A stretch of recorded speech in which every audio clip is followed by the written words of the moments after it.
Current यहां से आती है ऐसे करके और वापस यहां पे आ जाती है। क्लियर है क्या बात? तो जैसे एक करंट कैरिंग कॉइल थी ये, और इसमें करंट ऐसे जाती है और वापस ऐसे आती है ऐसे करके, है ना, ऐसे करके। तो इसमें से मैग्नेटिक फील्ड यूं निकलती है ऐसे करके मैग्नेटिक फील्ड निकलती है और एक्सिस पे यूं होती है। तो यदि इसके बराबर में एक और हम ऐसे लगा दें, फिर एक और लगा दें, एक और लगा दें, एक और लगा दें, तो ये क्या बन जाती है? सोलेनॉइड बन जाती है। तो मैग्नेटिक फील्ड जो होगी वो सारी की सारी मैग्नेटिक फील्ड, हाँ भाई, कैसे होगी सारी की सारी magnetic field? The magnetic field would be inside this solenoid. Clear है क्या बात? ऐसे जाएंगी और दूर से ऐसे आएंगी। क्लियर है क्या बात? तो इसकी जो प्रॉपर्टी होती है, एन जो होता है इसमें number of turns per unit length होते हैं, number of turns per unit length इसकी प्रॉपर्टी होती है। करंट कितनी है इसमें मान लेते हैं आई, करंट इन द सोलेनॉइड ये मान लेते हैं। क्लियर है क्या बात? तो इसमें आपको मैग्नेटिक फील्ड निकालना है एम्पियर्स लॉ से। मैग्नेटिक फील्ड निकालना बेटा एम्पियर्स लॉ से। हाँ देखो, कॉपी कर लो और मैं इस किताब में भी दिखा देता हूं आपको। इस तरीके से टर्न है और नीचे वाला चित्र भी मैं आपको दिखाऊंगा। सही है? तो अब हम इसे एम्पियर्स लॉ से कैसे निकालेंगे? Number of turn per unit length. ये बात ध्यान रखने की है कि जैसे टर्न कितना है, 1 2 3 4 5 6 7 8 9 10 टर्न है मान लिया, और ये टोटल लेंथ कितनी है L। तो जो N होगा इसमें टोटल नंबर ऑफ टर्न्स कितने हैं N, और लेंथ को डिवाइड दे देंगे तो N अपॉन N आ। क्लियर है क्या बात? अब हम इसे मैग्नेटिक फील्ड निकालना चाहते हैं तो एम्पियर्स लॉ से निकालेंगे। तो एम्पियर्स लॉ से निकालने के लिए हम क्या करेंगे? इसका एरिया ऑफ क्रॉस सेक्शन लेंगे, है ना। हम इसे ऐसे कट कर देंगे बीच में से, जैसे ये था, और आपने इस पे यू टर्न कर रखे हैं ऐसे बहुत सारे, बीच में से काटोगे तो ऊपर देखो ये वाली जो करंट है अंदर को जा रही है। बोलो जा रही है ना, जा रही है अंदर को, ये जा रही है। तो जब मुझे जाएगी ऐसे ऐसे अंदर की ओर जा रही है, तो यहाँ पे जो करंट है ये अंदर की ओर जा रही है ऐसे करके, और यहां से करंट क्या है? बाहर की ओर आ रही है। देखो कैसे, ऐसे बाहर की ओर आ रही है, फिर यूं जाके अंदर की ओर जा रही है। तो यहाँ पे जो करंट है वो क्या है? बाहर की ओर आ रही है ऐसे करके, है ना भाई। और ऐसे करंट आ रही है, ऐसे करंट जा रही है, यूं आ रही है और यूं करके जा रही है। तो इसमें एम्पियरेंस लूप कैसे लोगे आप? A B C D. जो एम्पिरियन लूप होगी, एम्पिरियन लूप वो कैसे होगी भाई? रेक्टेंगल।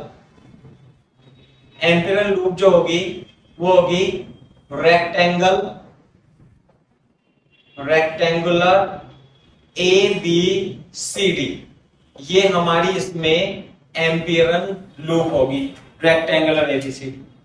आगे क्या बात समझ में? दूसरा, इसमें आप यहां पॉइंट लिख लेना, पॉइंट बना के, all magnetic field is inside only solenoid outside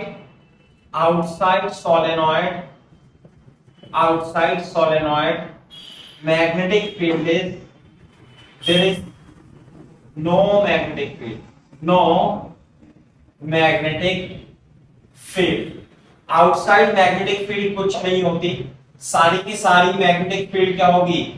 या होगी all magnetic field is inside only solenoid and it is constant, it is constant.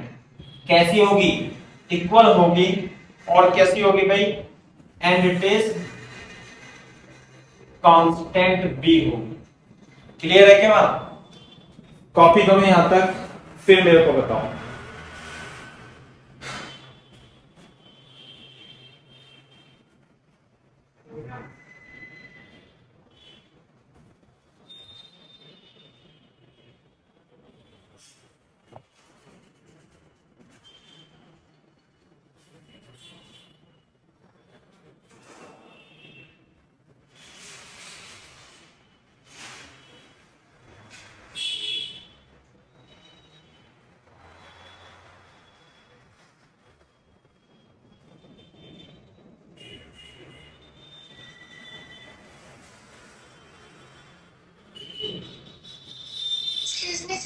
हाँ बेटा बताओ।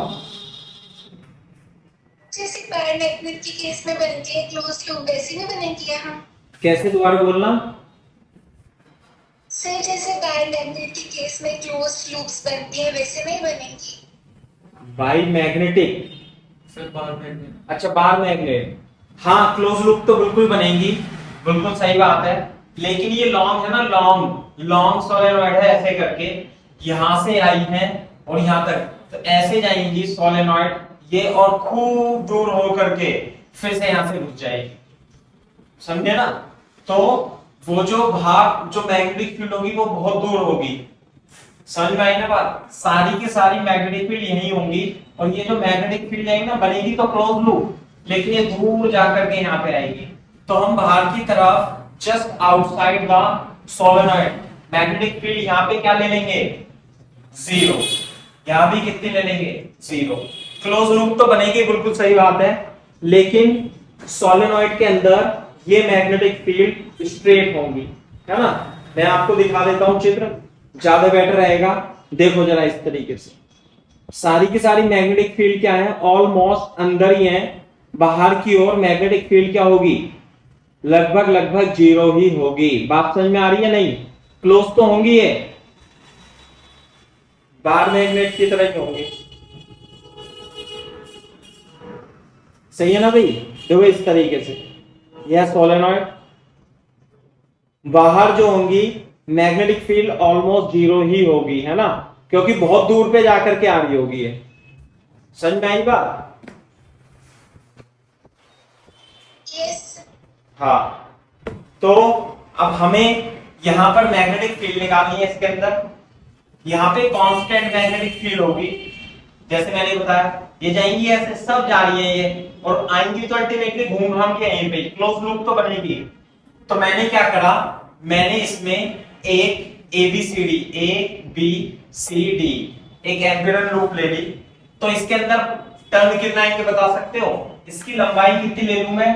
एल ले लेता हूं। इसकी लेंथ कितनी ली भाई मैंने? इसकी लेंथ ले ली एल, और जो हाइट ले ली वो ले ली एच। क्लियर है क्या बात? ये है। तो मैग्नेटिक फील्ड कैसे होगी?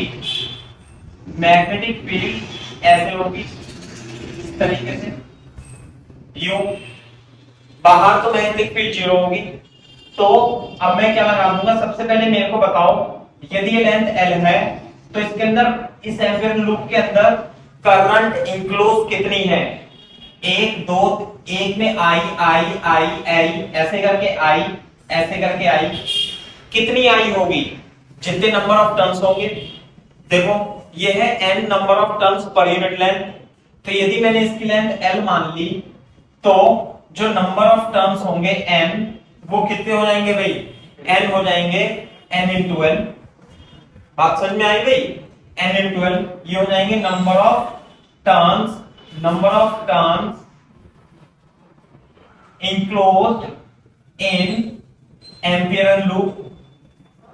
कितने होंगे? Amperian loop, n is equal to n into L. इसलिए आई इंक्लोज कितनी हो जाएगी भाई? एक में, एक टर्न में कितनी आई? तो दो में दो आई, तो तीन में तीन आई, तो n में कितनी होगी? n आई। n का मतलब nl इंटू आई। तो ये आ गई n आई एंक्लोज।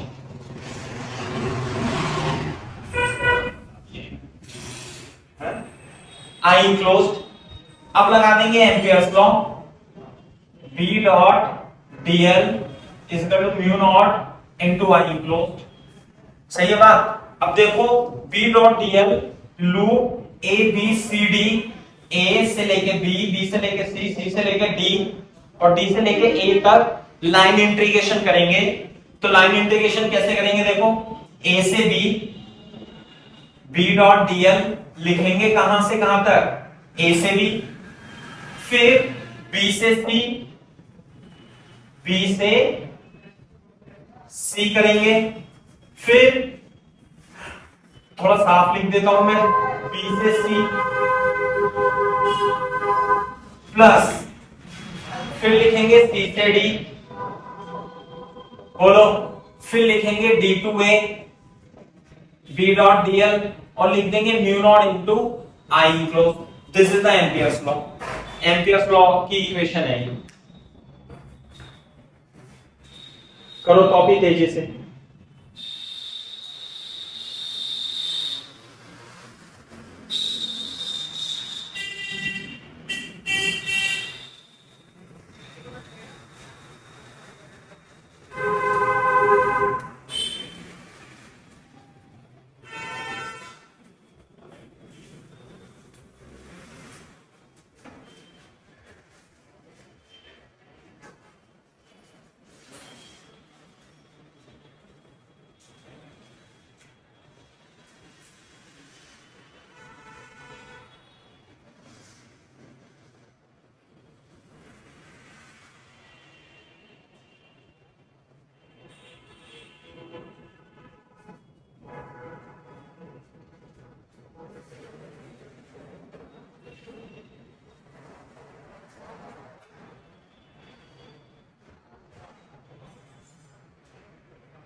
हाँ भाई, जब कॉपी कर लो तो बता देना।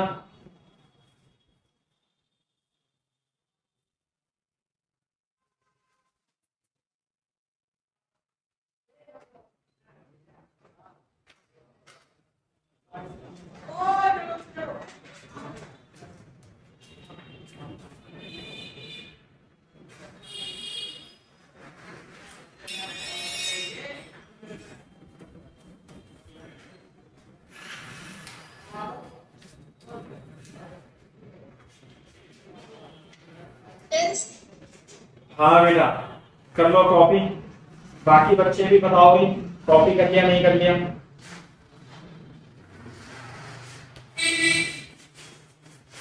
प्रज्ञा,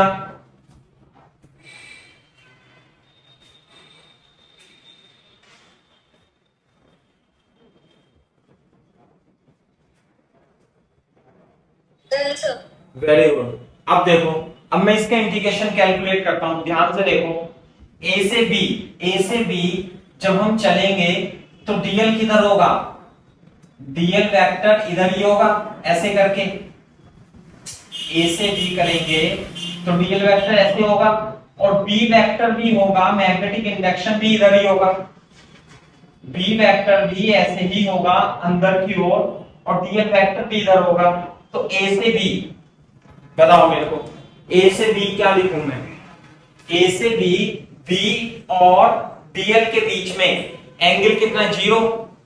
तो मैं क्या इसे ए से बी, बी डीएल लिख सकता हूं ना, बी डीएल कॉस 0, ये ना, बी डीएल कॉस 0 प्लस, अब यहां से देखो बी से सी, बी से सी, यहां पर तो मैग्नेटिक फील्ड है ही नहीं। अब डीएल वेक्टर क्या लेंगे, ऐसे डीएल वेक्टर है इधर की ओर और मैग्नेटिक फील्ड कैसे है, अंदर की ओर। तो दोनों के बीच में एंगल कितना हो गया, 90 डिग्री।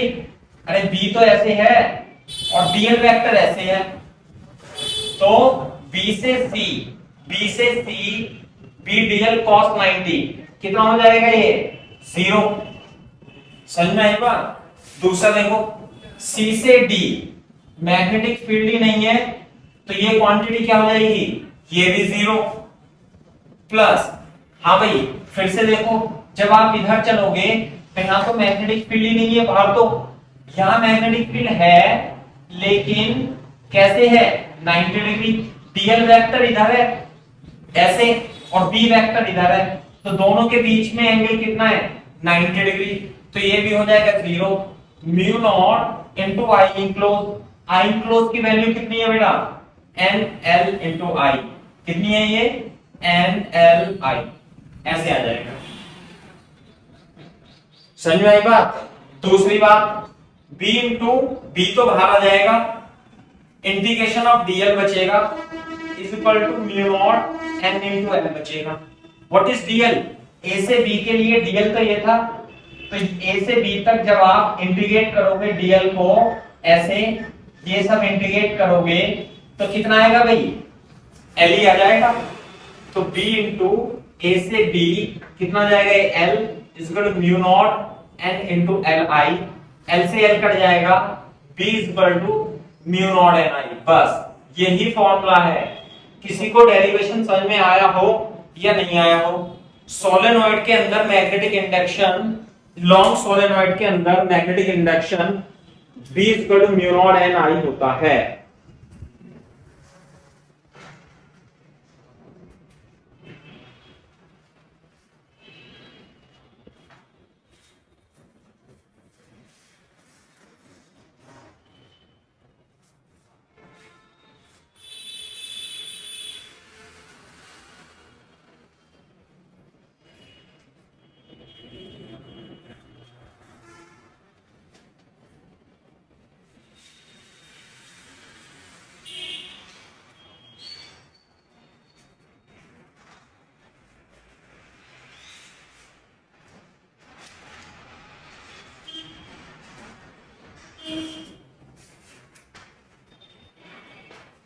कॉपी कर लो भाई तेजी से।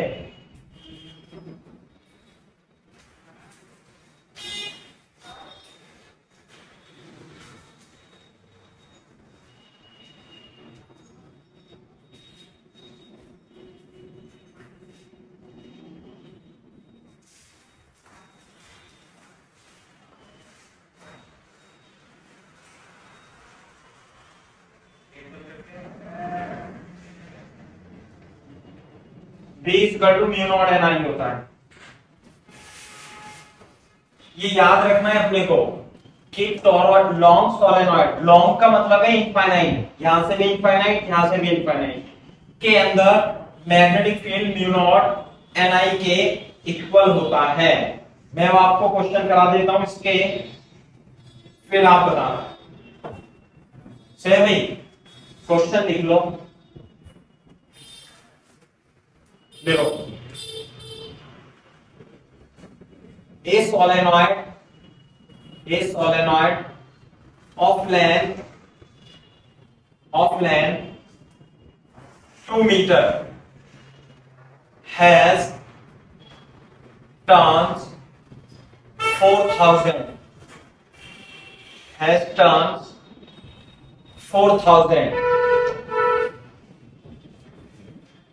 and such 5 layers are wounded over each other, and such 5 layers are wounded over each other. Find the magnetic field inside the solenoid.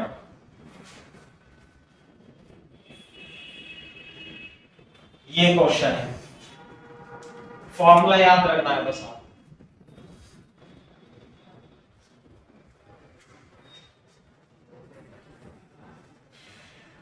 Clear है क्या बात नहीं?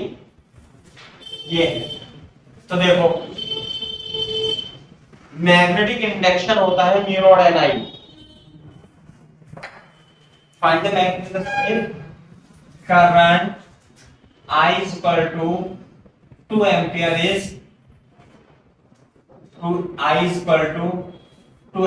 is flowing in it.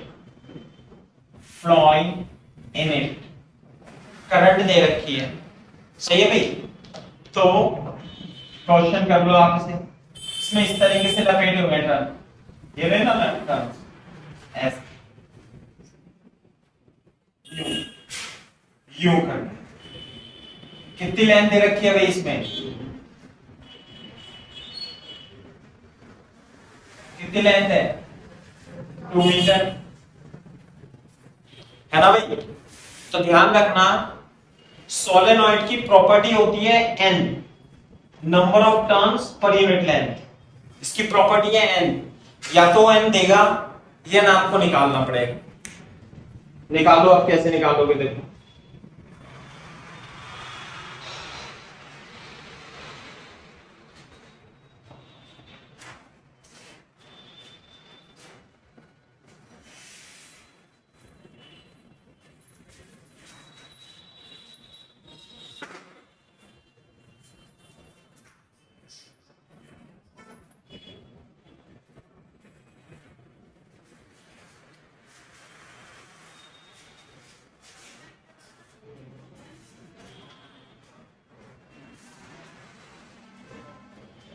हाँ भाई,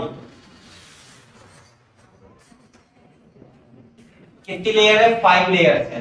एक तो ये ध्यान रखना, लेंथ कितनी दे रखी है, 2 मीटर दे रखी है।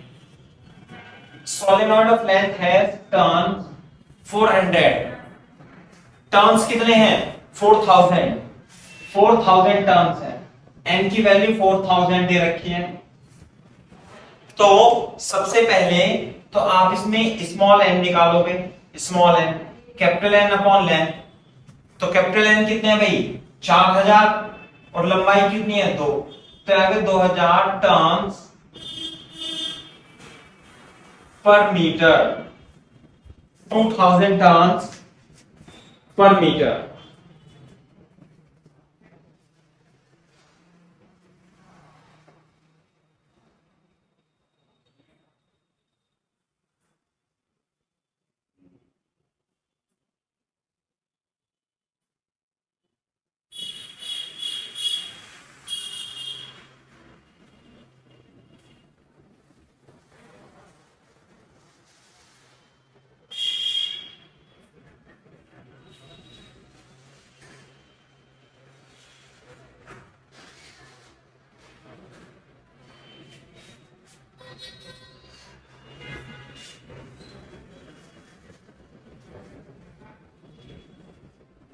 सेम है बात।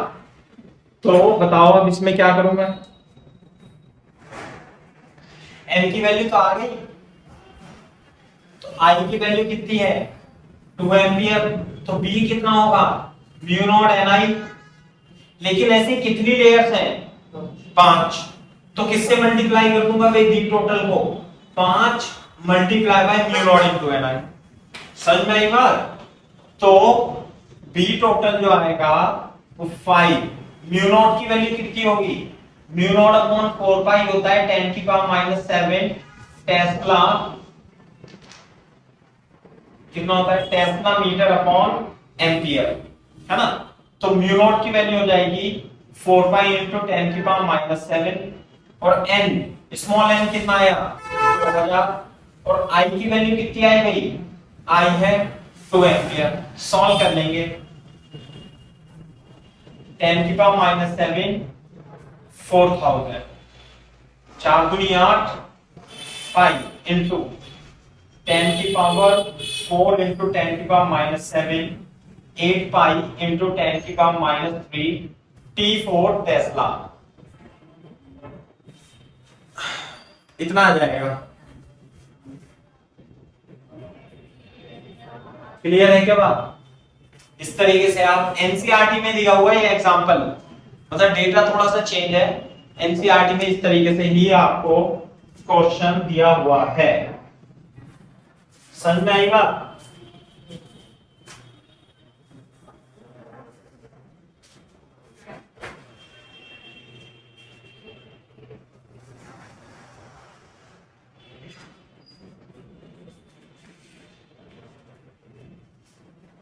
क्लियर है क्या।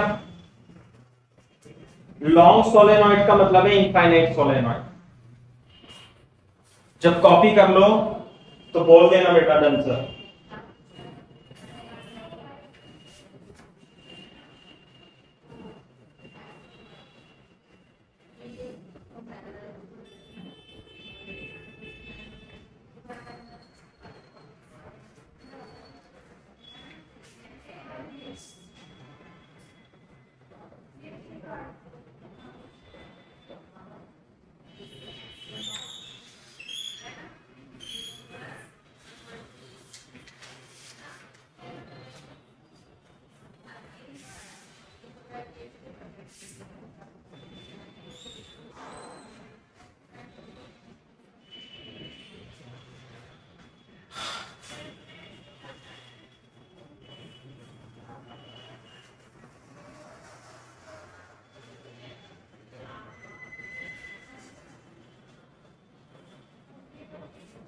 magnetic field inside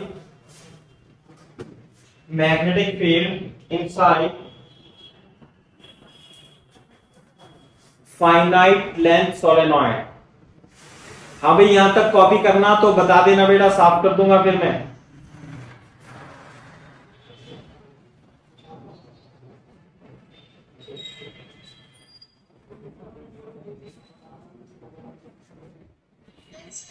हाँ से ये कॉपी कर लो, magnetic field inside finite length solenoid.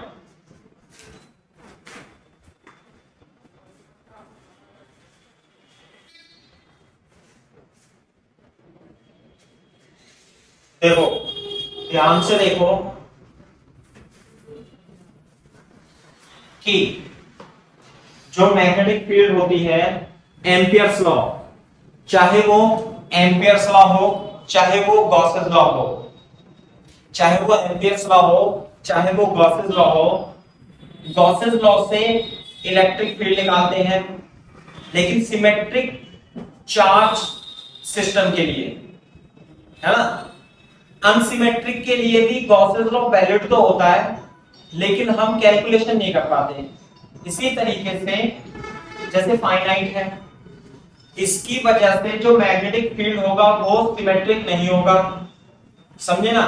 तो एम्पियर्स लॉ तो वैलिड है लेकिन सिमेट्रिक ना होने की वजह से हम इसमें एम्पियर्स लॉ की हेल्प से मैग्नेटिक फील्ड नहीं निकाल सकते। क्लियर है क्या बात? मैग्नेटिक फील्ड नहीं निकाल सकते। तो यहां लिख लेंगे can not be calculated, can not be calculated using Ampere's law,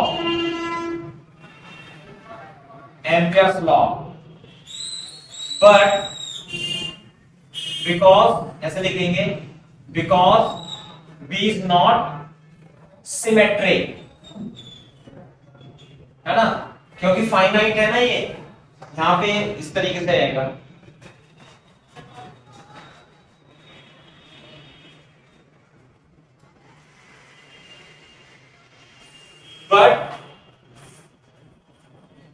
but Ampere's law is still valid। ध्यान रखना इस बात का, Ampere law is still valid। Ampere's law तो वैलिड है लेकिन हम कैलकुलेट नहीं कर सकते क्योंकि B सिमेट्रिक नहीं है। B सिमेट्रिक ना होने की वजह से जब आप Ampere's law लगाओगे ना इसमें U mu naught into I enclosed, तो ये कॉमन इसमें से बाहर नहीं आनेगा। अगर जो ये कांस्टेंट होता है तो ये बाहर आ जाता है, तब जाकर के सही रहता है हिसाब किताब, समझे? गॉसेस लॉ में भी ऐसी था।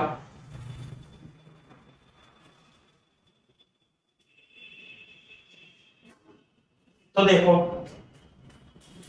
बोर्ड पे देखो, मान लिया इसकी रेडियस कितनी R है और इसमें करंट आई ऐसे गई, सही है ना, और इसमें n क्या है, number of turns per unit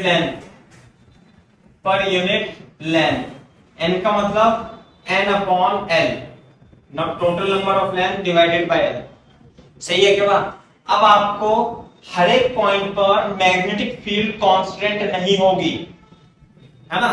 B and B is not same at each and every point, अलग अलग होगी, यहां पे अलग, यहां पे अलग, यहां पे अलग, यहां पे अलग। तो मैं ये कोई पॉइंट ले लेता हूं P, सही है, ये एंड है इसका A, ये एंड है B सोलेनॉइड का। लेंथ कितनी है इसकी, L मान लेता हूं। तो ये देखो इस पॉइंट P पर यदि आपको मैग्नेटिक इंडक्शन निकालना है तो इसे ज्वाइन करना, और यदि निकालना है तो इसे ज्वाइन करना। क्लियर है क्या बात भाई? ये एंगल, इसे एंगल को θ1 लिखना, और ये एंगल कितना हो जाएगा θ2। तो इस पॉइंट P पर जो मैग्नेटिक फील्ड होगी वो इस डायरेक्शन में होगी। वो पता है कितनी होगी, याद रखना है, वो Bp is equal to mu naught Ni/2 cos θ1 plus cos θ2 होगी। समझ में आएगा? cos θ1 प्लस cos θ2 होगी। What is θ1? इस पॉइंट पर ये एंड वाला, ये जो पॉइंट है, ये एंगल जो बना रहा है, what is θ2? And this is the angle. ये बात है, समझ में आई बात? ये फॉर्मूला याद करना है। दूसरा बेटा इसका डेरिवेशन भी है, ऐसा नहीं है कि इसका डेरिवेशन नहीं है, तो डेरिवेशन इसका नहीं करना अपने को, डेरिवेशन नहीं करना अपने को। क्लियर है क्या बात? देखने के लिए मिल जाएगा, ये एडवांस में तो आप कर भी सकते हो, लेकिन आपको डायरेक्ट ही इस फॉर्मूले को यूज करना है, समझे? फाइनाइट लेंथ की वजह से मैग्नेटिक इंडक्शन।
करो भाई कॉपी।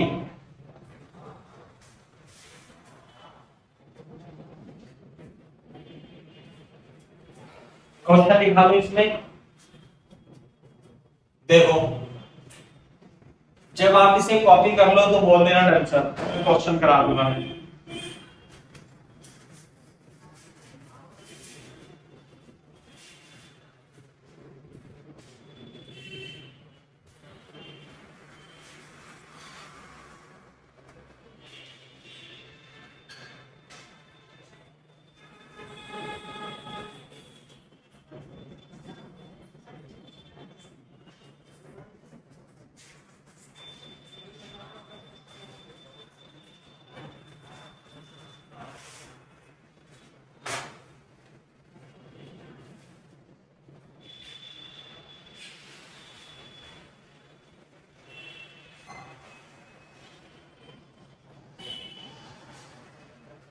हाँ भाई प्रज्ञा कॉपी हो गया बेटा। दिशा एंड कशिश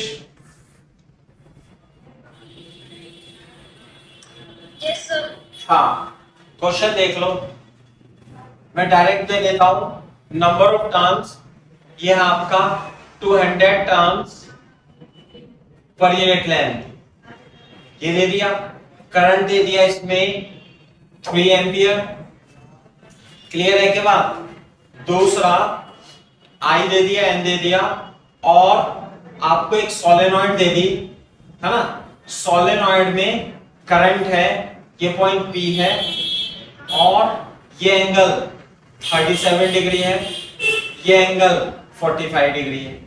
तो इस पर पॉइंट पी पर आपको मैग्नेटिक फील्ड निकालनी है, तो निकाल देंगे फिर भाई।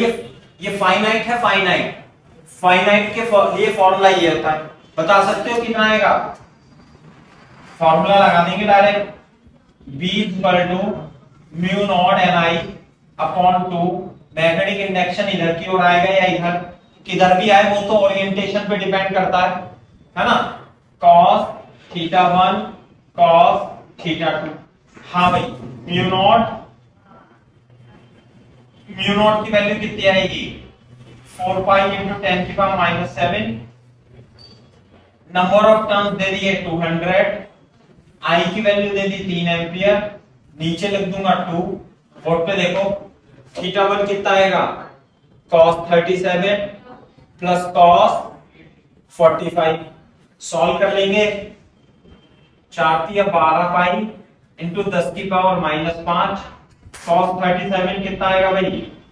4/5 1/√2, सही है। T फॉर टेस्ला, ये आ जाएगा पीपी, है ना भाई, ऐसे निकाल लेंगे अब। This is the magnetic induction.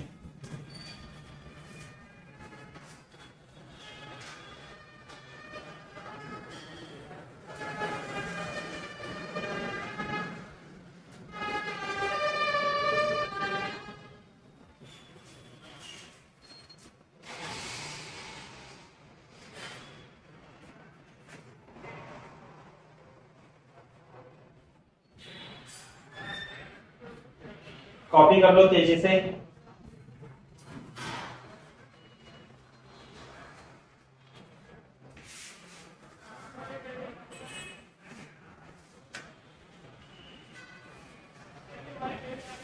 कर लिया भाई कॉपी? जब कॉपी कर लो तो बता देना।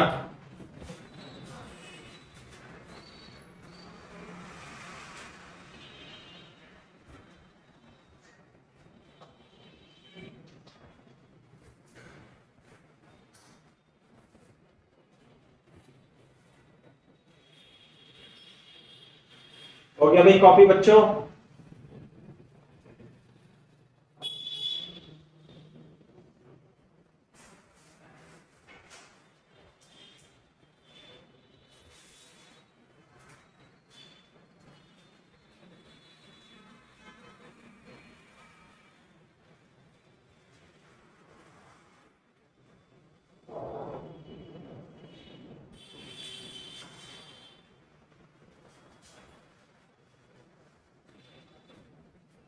कर लिया Pragya copy? Disha? Yes sir. हाँ बता दिया करो भाई। देखो आप ध्यान से देखो, ये तो मैंने एक सिंपल एग्जांपल करा दिया था आपको, फॉर्मूला बेस्ड, है ना। डेरिवेशन इसकी करने की कोई आवश्यकता नहीं है, बहुत बड़ा डेरिवेशन है इसका, उससे कोई यूजफुल भी नहीं है ज्यादा, है ना। अब ध्यान देखो यहाँ पे, अगर जो मैं θ1 को और θ2 को 0 डिग्री ले लूं, बोलो, है ना, तो ये हो जाएगी, ऐसे लिखो यार, for infinite length, infinite long, infinite solenoid, infinite solenoid. बताना इनफाइनाइट सोलेनॉइड का मतलब ये टर्न्स यहां भी है, ऐसे ऐसे ऐसे, बोलो, तो ये θ1 कितना हो जाएगा? फिर 0 हो जाएगा, ऐसे इधर भी टर्न है, ऐसे ऐसे ऐसे, तो θ2 भी क्या हो जाएगा? 0।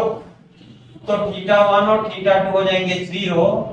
तो यहाँ पे देखो, तो अंदर की ओर जो मैग्नेटिक इंडक्शन होगा वो कितना हो जाएगा? cos 0 प्लस cos 0, और cos 0 की वैल्यू कितनी होती है? 1, तो 1 + 1 और 2, तो बीपी कितना हो जाएगा? Mu naught Ni। तो ये तो हमने एम्पियर्स लॉ से भी निकाल दिया था, है ना, फॉर इनफाइनाइट सोलेनॉइड।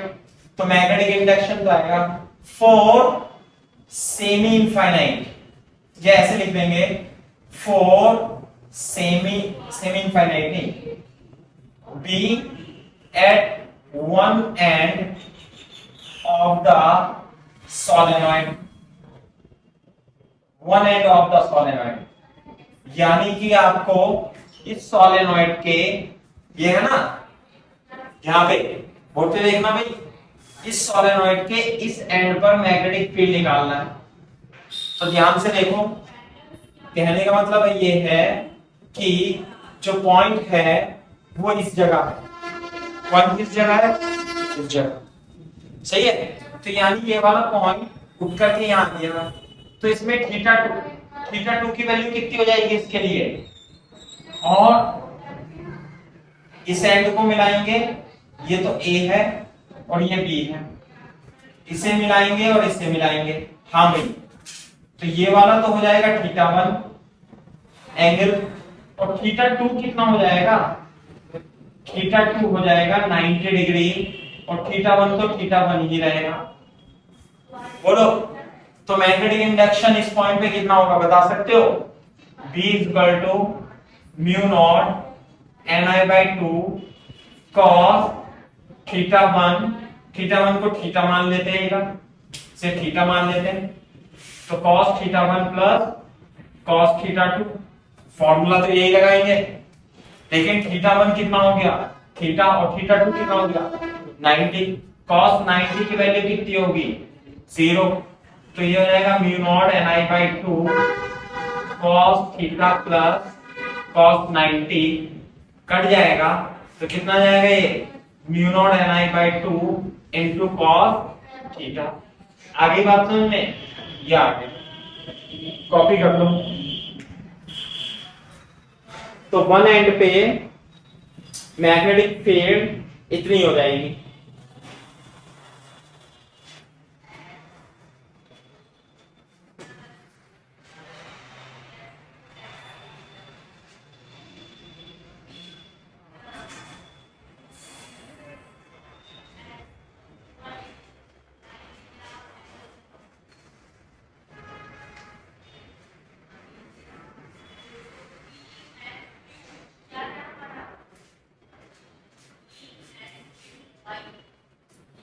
कॉपी करो, बताओ मेरे को।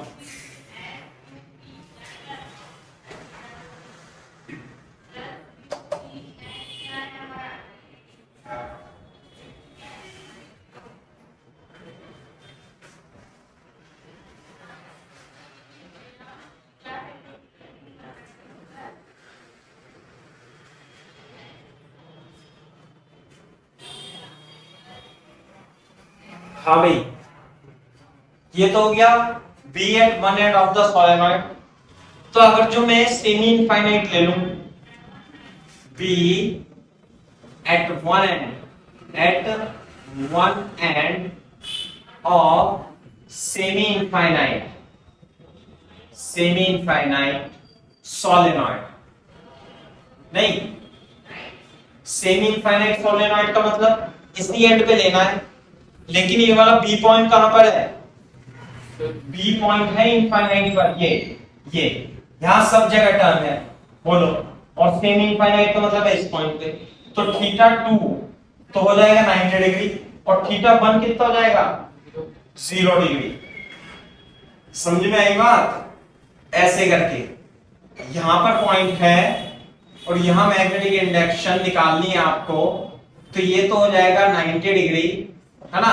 ये तो हो जाएगा थीटा टू, और ये है इनफाइनाइट की तरफ, तो थीटा वन कितना हो जाएगा भाई? थीटा वन हो जाएगा 0। तो फॉर्मूले में रख देंगे mu naught Ni/2 cos theta one cos theta two, theta one की वैल्यू 0 और थीटा टू की वैल्यू cos 90, है ना? या इसमें भी रख देते हैं बस 0। तो कितना हो जाएगा? म्यू नॉट Ni/2, तो म्यू नॉट Ni बाय ये कितना है? 1 + 0 equal to mu naught Ni/2 equal to Bp। नहीं, तो यानी कि magnetic field at end point होगी, अगर जो मैं बीच में निकालूं तो कितनी आएगी magnetic field? Mu not Ni। तो ये हो जाएगी सेंटर की जो मैग्नेटिक फील्ड होती है उसकी आधी होती है। तो एंड पॉइंट पर मैग्नेटिक फील्ड बीच में कहीं पे सेंटर पे निकालेंगे, उसकी क्या होगी? हाफ हो जाती है। ये बात ध्यान रखनी है अपने को।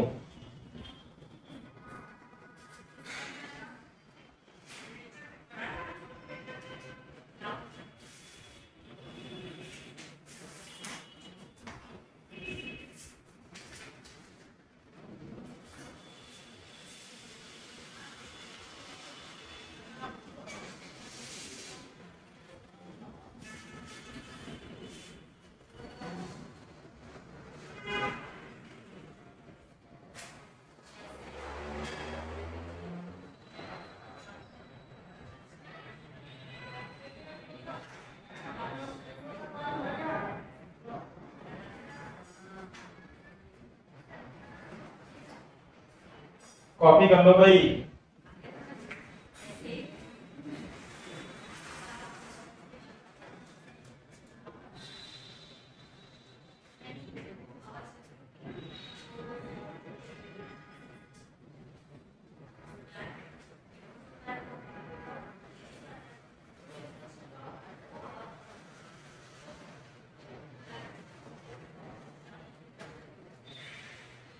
जब कॉपी करना तो बता देना भाई।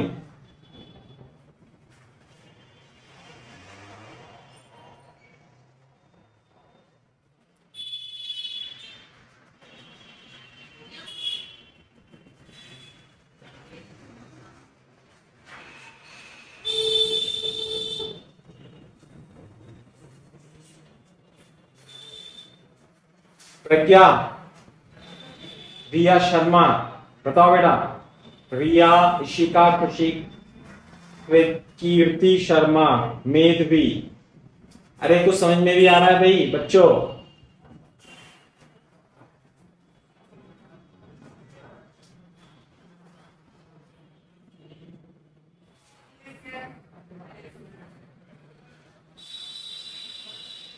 सही है, वेरी गुड। बताते रहे करो मेरे को, है ना। तो ये है, तो इस तरीके से आप इसे ध्यान रखना। क्लियर है क्या बात भाई? ये तो सोलेनॉइड की वजह से मैग्नेटिक इंडक्शन आपने निकालना सीख लिया। फाइनाइट की वजह से भी, इनफाइनाइट की वजह से भी। बस फाइनाइट की वजह से हमने डेरिवेशन नहीं किया, इसका कोई उसकी आवश्यकता नहीं है, कभी टाइम लगेगा तो करा देंगे। ठीक है भाई। दूसरी बात, अब हम बात करते हैं टोरॉइड की। किसकी? टोरॉइड। टोरॉइड क्या होता है? अरे चित्र दिखा नहीं।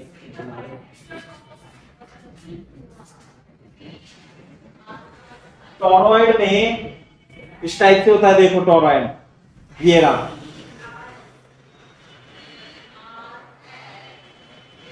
है ना भाई। इसमें जो टर्न्स हैं, टर्न्स क्या करते हैं?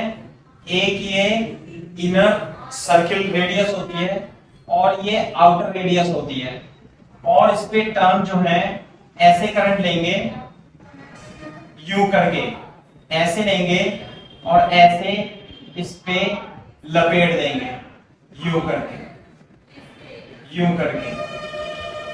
सही है भाई? आप भी ऐसे ही बनाओगे, ऐसे करके बना देंगे, यू करके, यू करके, ऐसे करके टर्न लपेट देंगे। इधर से करंट जाएगी ऐसे करके और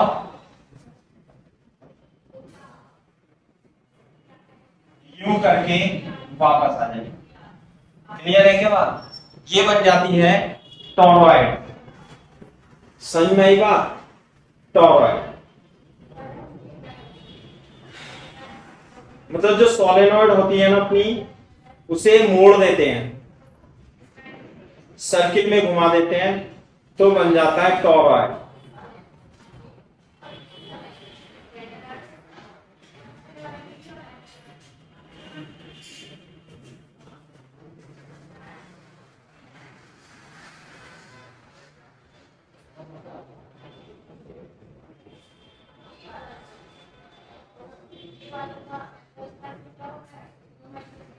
मैं आपको चित्र दिखा दे रहा हूं, देखो ऐसा ही बनाया है हमने।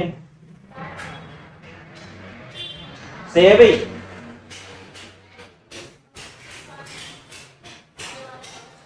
ये भी देख सकते हो आप नीचे।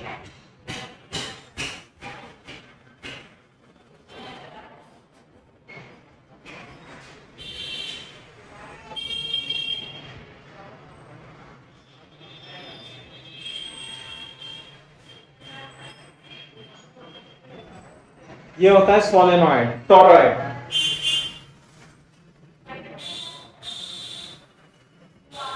तो ध्यान से देखो, इसमें करंट जाएगी, बना लो इसे ऐसे।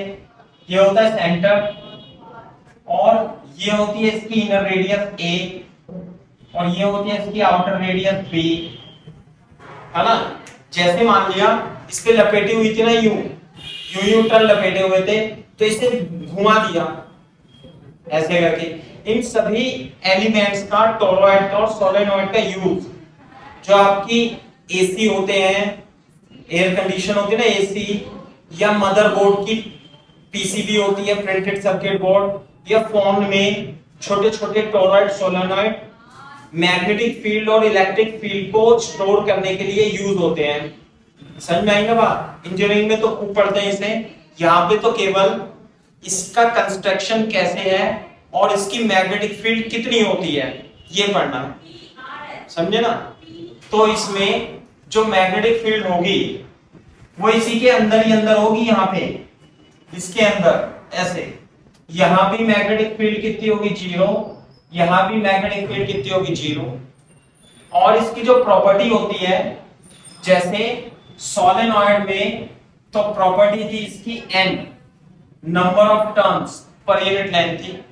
इसकी जो प्रॉपर्टी होती है बेटा, वो होती है कैपिटल N।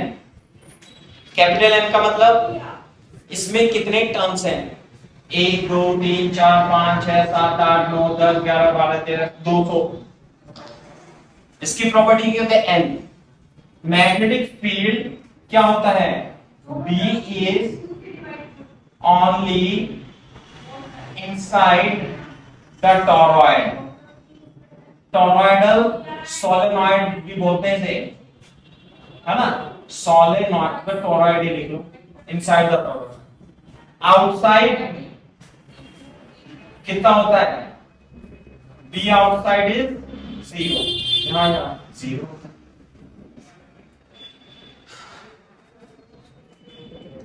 तो आपको एम्पियर्स लॉ लगाना है, और एम्पियर्स लॉ की हेल्प से इसमें मैग्नेटिक फील्ड निकालने। बोर्ड में भी है भाई ये टॉपिक, बोर्ड में।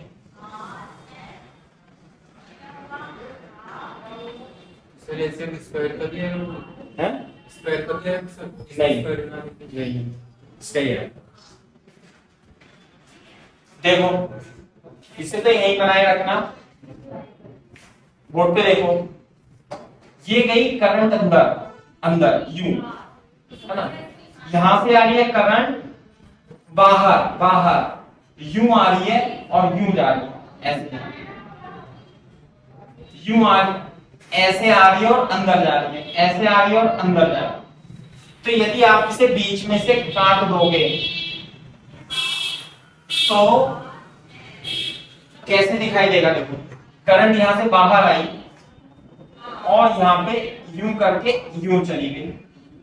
बोलो, यहां से बाहर आई और यहां अंदर चली गई, ऐसे आ रही है, बाहर आई अंदर। तो यहां पे तो बनेंगे क्रॉस क्रॉस,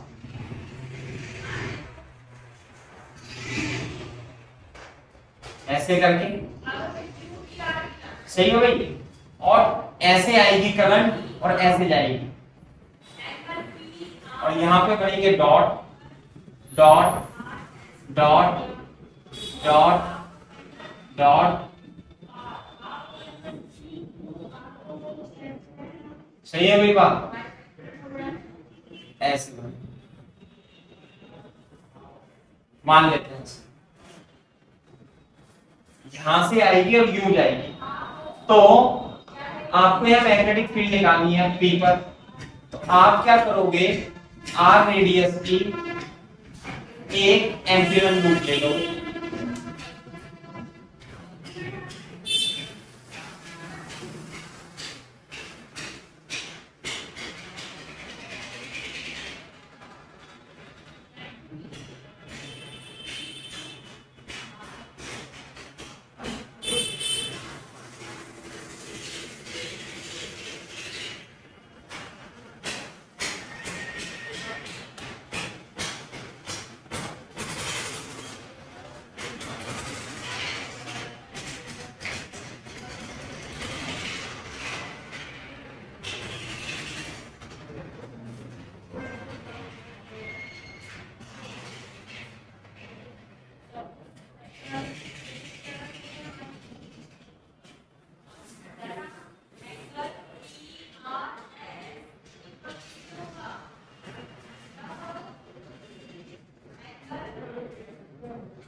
आर रेडियस की एम्पीरियल लूप ले लोगे तो बोर्ड पे देखो, यहां इसके नीचे लिख देना थोड़ा सा, कैपिटल एन क्या है, number of turns, capital N number of turns, I क्या है, करंट, है ना। तो ये हो गई एम्पीरियल लूप, ऐसे करके ये होगी मैग्नेटिक फील्ड इसमें, ऐसे करके। तो एम्पियर्स लॉ लगा देंगे, B dot dl is equal to mu naught into I enclose. हाँ भाई, सबसे पहले इस लूप में करंट कितनी आई, आई आई आई आई, सब में क्या है, आई आई। इसके अंदर कितनी करंट जा रही है, 1 2 3 4 5 n करंट जा रही है। और एक करंट में, एक लूप में कितनी करंट है, आई। तो आई क्लोज कितना हो जाएगा, n इंटू आई। भाई 1 आई, 2 आई, 3 आई, 4 आई, नहीं आई बात समझ में। तो एम्पियर लूप क्या है ये, तो इसके अंदर एनक्लोज करंट क्या है, आई आई आई आई आई आई आई आई, कितनी आई, n आई। साथ में ये dl मान लो, ये dl, तो b जो होगा इसमें वो इधर की ओर ही होता है, तो b तो कांस्टेंट है, वो तो बाहर आ जाएगा, म्यू नॉट एन आई। और इंटीग्रेशन ऑफ dl कितना होगा, इस पूरी लूप का लाइन l, तो ये कितना आएगा, 2 पाई r इसका तो म्यू नॉट एन आई। तो b कितना हो गया, mu naught N I upon 2 pi r, integration of dl is equal to l is equal to 2 pi r, ऐसे देखते हैं।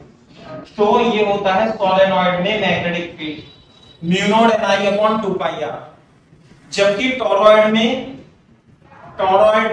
मैग्नेटिक फील्ड कितना होता है भाई, B जो होता है यहां म्यू नॉट एन आई होता है।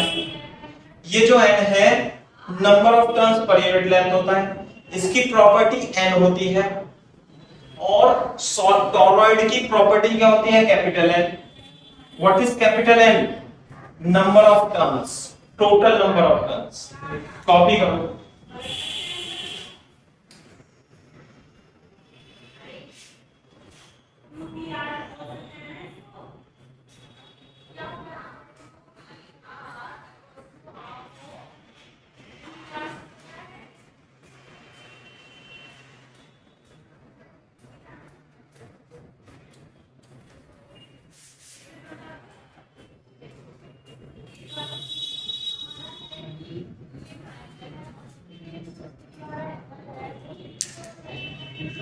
इसका आप स्क्रीनशॉट भी ले सकते हैं, फोटो भी ले सकते हैं ना, ये है।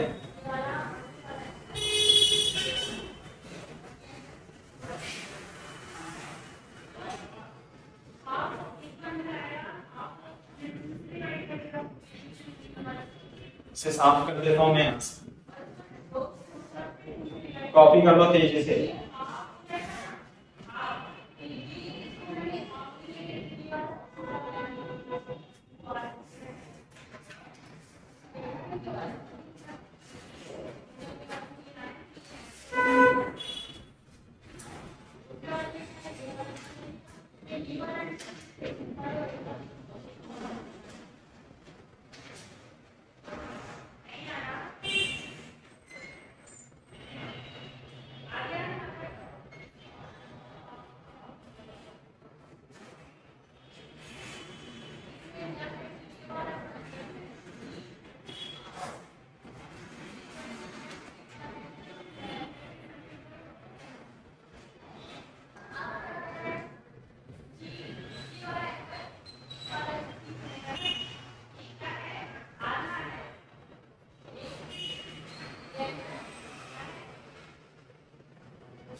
कॉपी कर लो भाई जल्दी से, बता देना।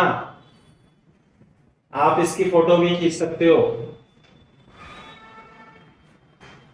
याद रखना है ये expression v dot v equal to mu naught capital N I upon 2 pi are.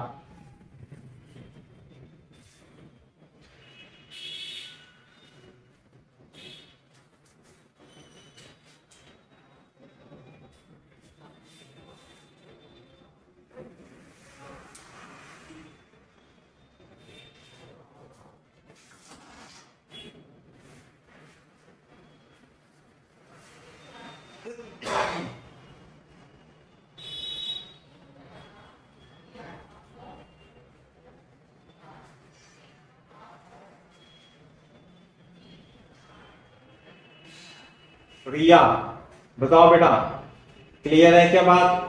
Copy हो जाए तो बोलना। दिशा एंड कशिश, हाँ प्रज्ञा हो गया बेटा, कॉपी हो गया?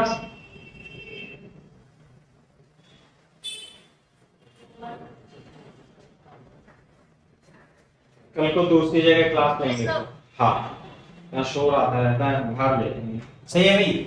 तो ये डेरिवेशन आपके बोर्ड में भी है, प्लस इसमें तो है ही सही है ना। तो क्वेश्चन तो इसमें ऐसे आएगा, एन दे देगा, आर दे देगा, से करके दे देगा। साफ कर देता हूं इसे, है ना। ये है पी मैग्नेटिक इंडेक्स। अब मैं आपको कुछ सवाल करा देता हूं, इसमें इंपॉर्टेंट है। क्लियर है के बाद? तो मेरे को पहले आप ये बता दो, थोड़ा सा याद दिला दो कि यदि ये होलो है, होलो है ना, होलो है, तो इसके अंदर मैग्नेटिक फील्ड कितनी होती है? 0। और अगर जो r दूरी पर यहां मैग्नेटिक फील्ड निकाले तो कितनी होगी भाई? Mu naught I upon 2 pi R, है ना। अच्छा, और अगर जो ये सॉलिड है तो, सॉलिड है तो अंदर r दूरी पर b कितनी होगी? Mu naught I R upon 2 pi A square. ये बात समझ में आती है नहीं? ऐसे चलो आई लिख लो, ऐसे लिख लो, इनसाइड और आउटसाइड। ये तो इनसाइड हो गया इधर, यहां पे क्या होगी? b mu naught I upon 2 पाई। आगे क्या बात समझ में? बोर्ड पे देखो क्वेश्चन कैसे है। क्वेश्चन में आपको बनाना है, ड्रॉ, है ना, b वर्सेस r ग्राफ, यानी b versus graph for following current carrying conductors.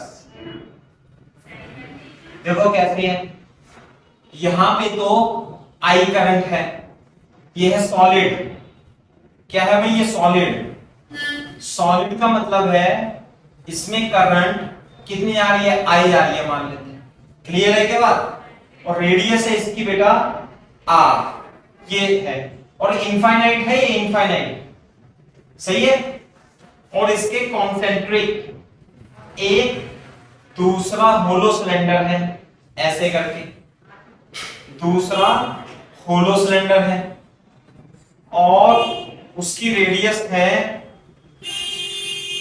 2r, सही है। और इसमें जो करंट जा रही है, इसमें करंट जा रही है ऐसे करके।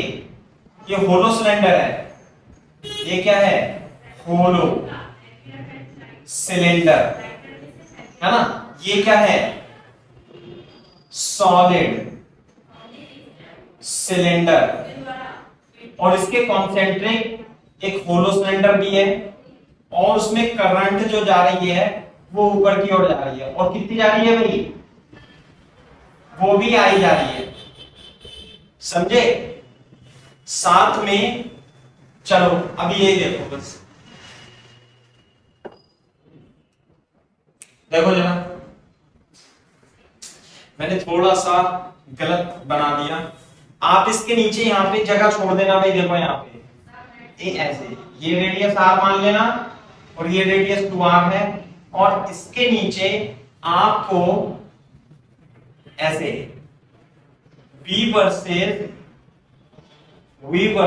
r का ग्राफ खींचना है, ऐसे करके v वर्सेस r का ग्राफ खींचना है आपको इसके नीचे।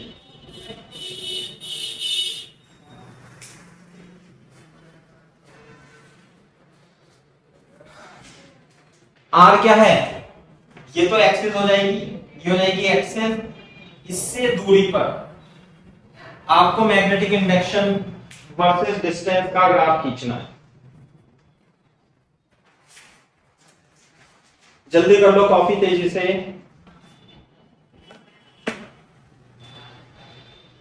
हाँ भाई देखो जरा, जब आप इस एक्सिस की बात करोगे तो इनसाइड तो मैग्नेटिक इंडक्शन ये होता है सॉलिड में।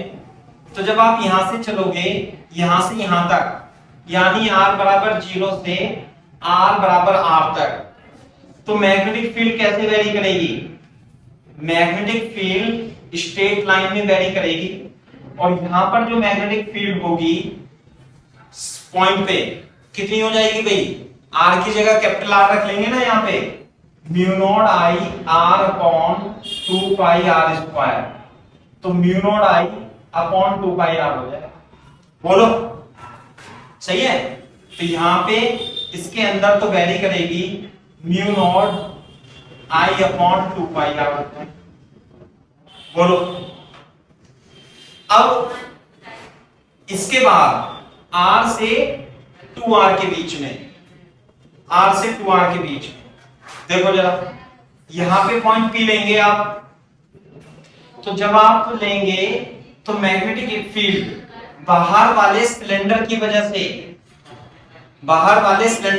से इस पॉइंट P पे मैग्नेटिक फील्ड कितनी होगी? 0। तो केवल इसी की वजह से होगी। और इसकी वजह से मान लेते हैं ये पॉइंट Q मान लेते हैं यहाँ पे। तो क्या लेंगे यहाँ पे? Amperian loop. तो कैसे लगाएंगे? अरे B डॉट dl इसका mu naught into I enclose. तो I इनक्लोज कितनी होगी? केवल यही होगी। और ये डिस्टेंस कितनी मान लूंगा? R। तो B डॉट dl कितना हो जाएगा? Mu naught I upon 2 pi r, ऐसे होगी। तो यहां से लेके यहां तक मैग्नेटिक इंडक्शन ऐसे होगी। और 2r पे कितनी हो जाएगी पता है? यहां से लेके r की वैल्यू क्या होगी? r से 2r। तो जब r रखोगे तो इतनी आएगी फिर तो, और जब 2r रखोगे तो कितनी आएगी? Mu naught I upon 2 pi into 2r। तो वेरी करेगी ऐसे करके। और ये इसे तो मैं B1 मान लेता हूं, इसे B2 मान लेता हूं, है ना भाई? इसे मैं B2 लिख दूंगा ऐसे करके। यहां पर तो 2 पॉइंट है, यहां 1 पॉइंट है, ये Q पॉइंट है B2। और B1 की वैल्यू यहां पे कहीं लिख देना mu naught I upon 2 pi r। आगे क्या बात समझ में? ये B2 होगा। अच्छा अब इसके आगे देखो, आगे यहां पे किसी PQ Q डैश यहां निकालनी है। तो बोर्ड पे देखो इधर, यहां पे जब आप निकालोगे तो एम्पीरियन लूप ऐसे लोगे। तो जब एम्पीरियन लूप लोगे यहां के लिए तो B dot dl equal to mu naught into I enclose लोगे। तो I इनक्लोज इस लूप के अंदर I इनक्लोज कितनी आएगी? I प्लस I कितनी आएगी भाई? 2I। B कॉमन लेके integration of dl mu naught into 2I। तो ये कितना आएगा फिर से? 2r 2 pi r mu naught into 2I। तो B की value mu naught I upon pi r हो जाएगी। और जो r की वैल्यू होगी वो कहां से कहां तक होगी? r की वैल्यू 2r से इंफिनिटी के बीच में होगी। 2r से इंफिनिटी के बीच में। बोलो तो जब आप यहां 2r रखोगे, 2r मतलब इस पॉइंट पे, तो कितना आएगा बताओ? जब यहां आप 2r रखोगे तो mu naught I upon pi into 2r आ जाएगा। बोलना जरा, तो ये आ जाएगा mu naught I upon 2 pi r। Board पे देखो, इसे मैं b3 मान लूं, b3, तो ये डिसकंटिन्यूअस फंक्शन बनेगा। यहाँ पे इधर तो आएगा b2, तो b2 कितना आएगा, ये mu naught I upon 4 pi r, और b1 कितना था, b1 था mu naught I upon 2 pi r। तो b3 जो है इसके जस्ट बाहर b3 यहां से स्टार्ट होगा और फिर ये लीनियरली वेरी करेगा ऐसे करके, समझे? ये है, इस तरीके से ग्राफ बनेगा भी। देखो शायद थोड़ा सा टफ हो गया होगा, आप इसे पढ़ने की कोशिश करना। जेई मेंस और नीट के लिए तो बिल्कुल भी नहीं है, एडवांस के बच्चों के लिए है। ठीक है भाई,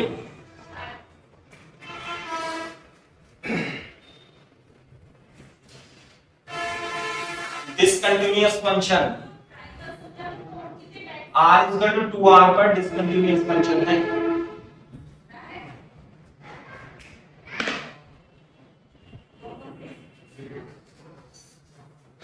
b1 और b3 सेम होंगे, b1 और b3 सेम है ना भाई, ये b3, और फिर कैसे वेरी करेगा, b इनवर्सली प्रोपोर्शनल हुआ, ऐसे जाएगा, b इनवर्सली प्रोपोर्शनल हुआ, ये भी b inversely proportional to r, यहां b प्रोपोर्शनल टू r है।